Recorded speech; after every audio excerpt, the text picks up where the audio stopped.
Have you ever wondered what games you should keep or you should lose? Find out here at Purge Reviews. Have you ever wondered what games you should sell or you should use? Find out here at Purge Reviews. Find out on our top 10 list what games you cannot miss. Don't forget to subscribe to Purge Reviews.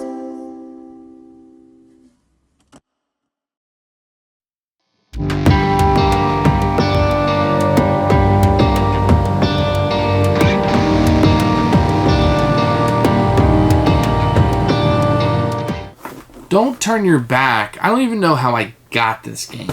But this game, scary and evil as it is, I don't know if it was a Kickstarter or if I bought it or where I bought it at. But anyway, it ended up in my collection and it sat around for a while. And sometimes I can look at a box and I'm like, you know what? I'm going to play this a couple times, but I'm not going to like it very much. And this is one of those games I pulled off the shelf. Like, you know what? I haven't purged a game in a while. Let's get this thing off the shelf and let's play it.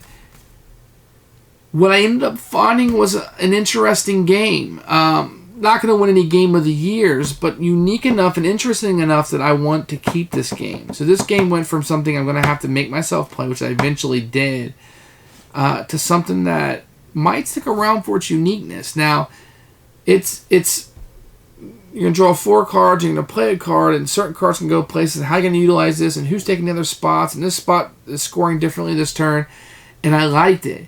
And there was a game called, I think, OCN that I reviewed one time on a written review, and it was like this Japanese game where you had worker placement and you had more options each round as it went on.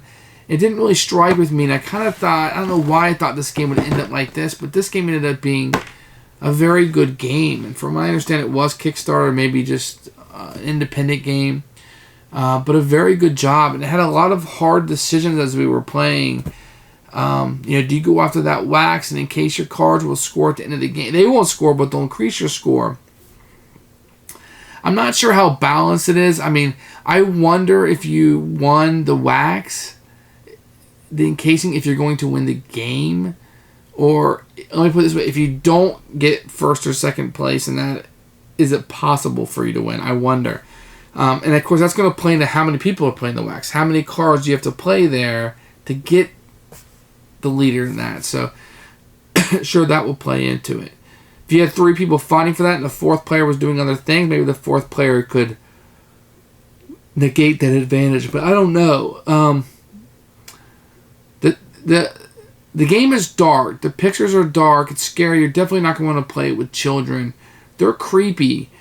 And I think that's going to turn some people off. It fits the theme well, but I don't think people are going to want to see like noses bitten off and people with missing faces. I think that there are some people that will like that or won't mind it, but it's not going to have that universal appeal. Otherwise, I think it's a fine game. I'm going to keep it around for a while. I'm going to play it a few more times. So for now, it's a keeper. And I'm going to recommend you to try it out, at least its uniqueness. Now, if that's something you're going to love at first, keep that in mind. But while not being this rules-heavy strategic powerhouse, it does get you in and draw you in a little bit. So keep that in mind.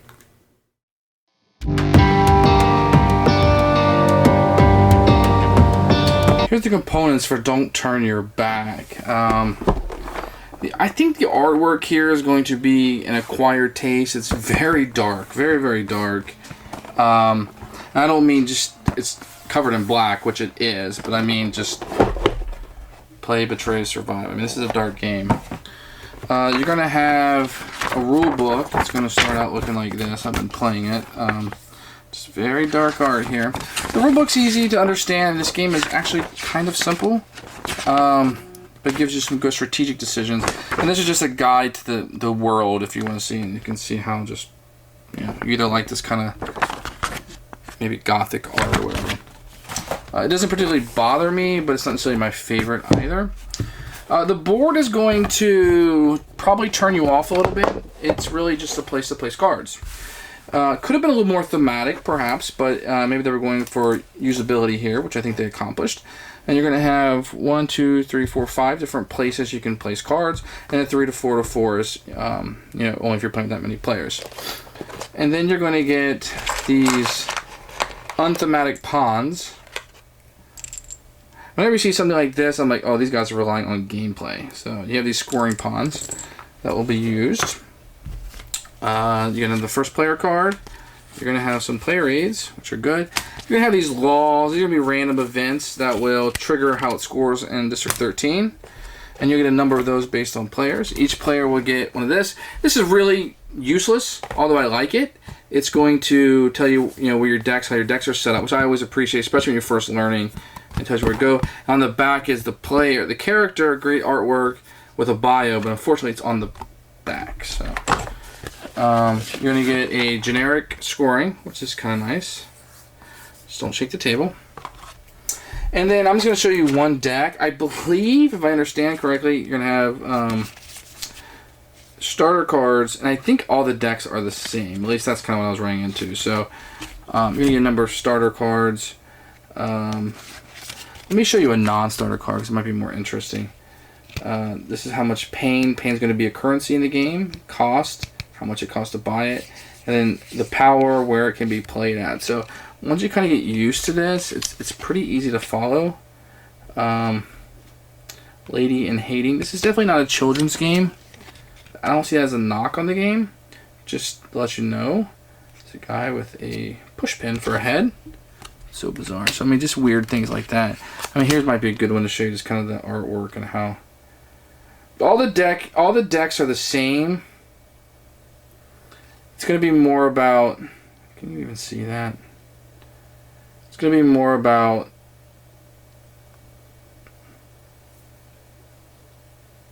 if you. Her face is like eaten off. I don't know if you can see that or not.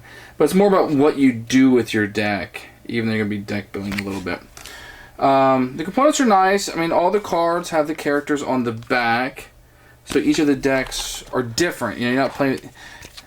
They have different colors to signify, but I think there's the lady with the half face. So all the cards are the same.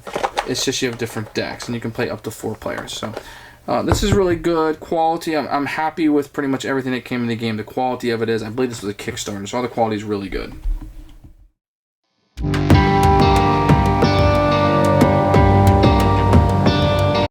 The rules for Don't Turn Your Back are fairly simple to understand. I didn't really have any problems as I was going through it.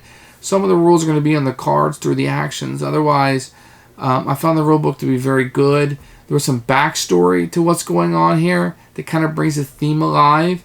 That was kind of helpful, and that's put in the back of the book, which I appreciated. There's a little bit of a story on the front cover. But I found the rulebook to be very good. And when I was playing the game, I really didn't have any issues or objections to anything.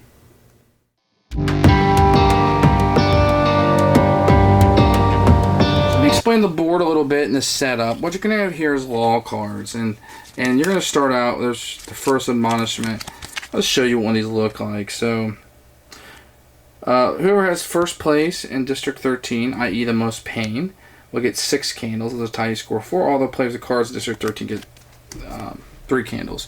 Candles are just victory points, which are tallied on here. Okay?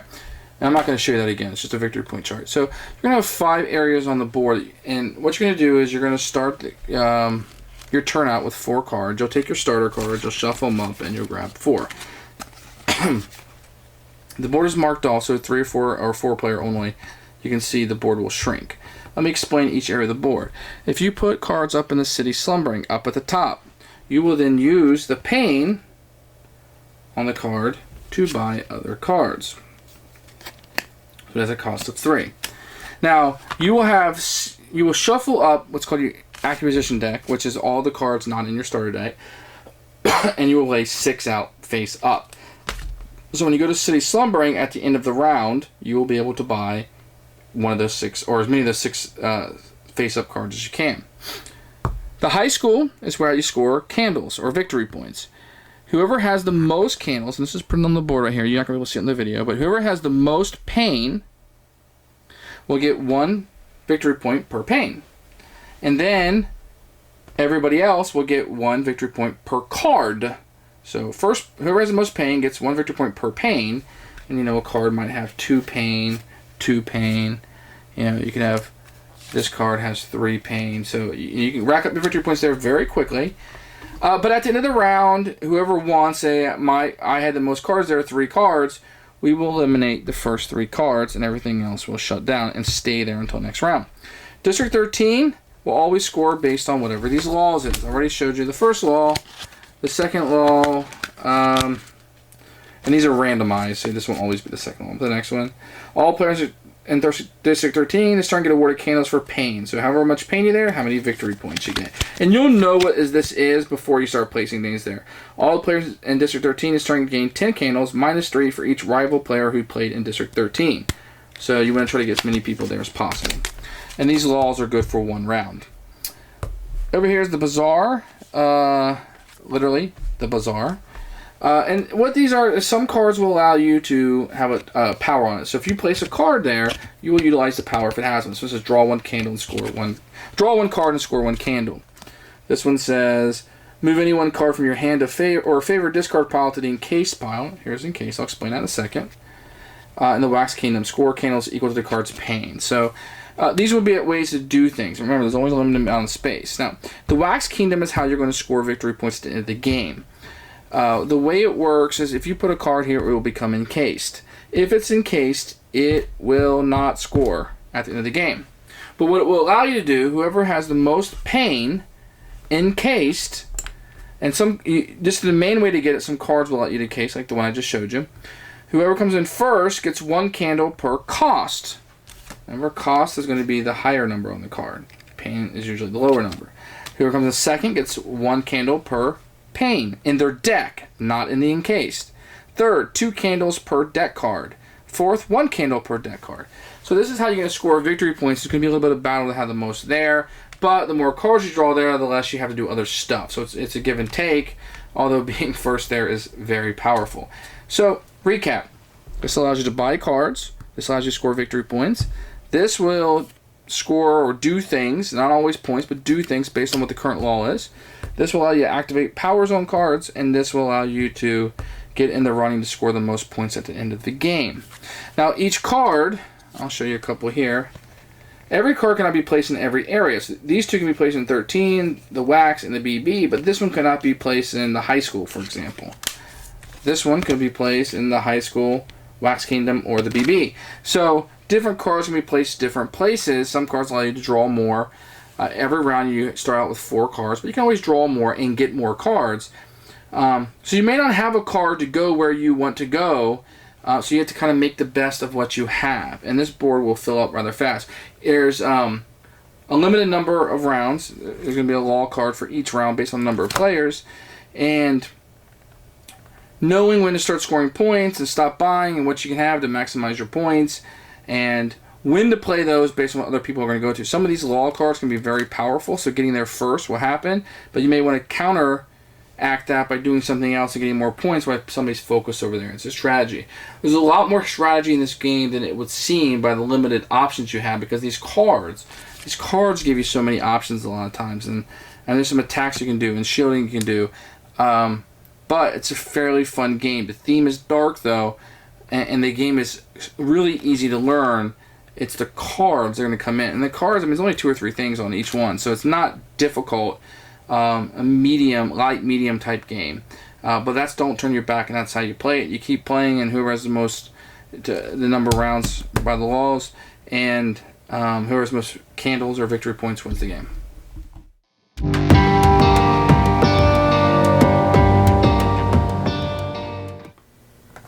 Who should buy this game? Don't turn your back. Well, one, you're going to have to be okay with the theme. It's got a very scary theme. It's not something that's going to attract for everybody.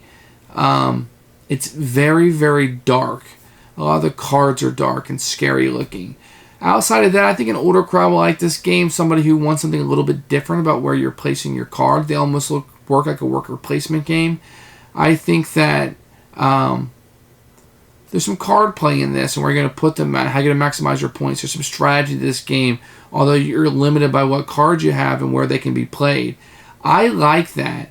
This is not going to be for non-gamers. This is not going to be for children, but it's not going to be your heavy Euro strategy game. It's going to be somewhere in the middle. I would tell you, look, if this game doesn't instantly appeal to you, to try this game out. If you have to seek this game out at a conference, or you want to look me up at Dice Tower and try to play this game, Maybe I could bring it, but this is a game that you might want to try out that may not instantly fit your fancy. I'm going to tell you to give this one a second look. Don't turn your back.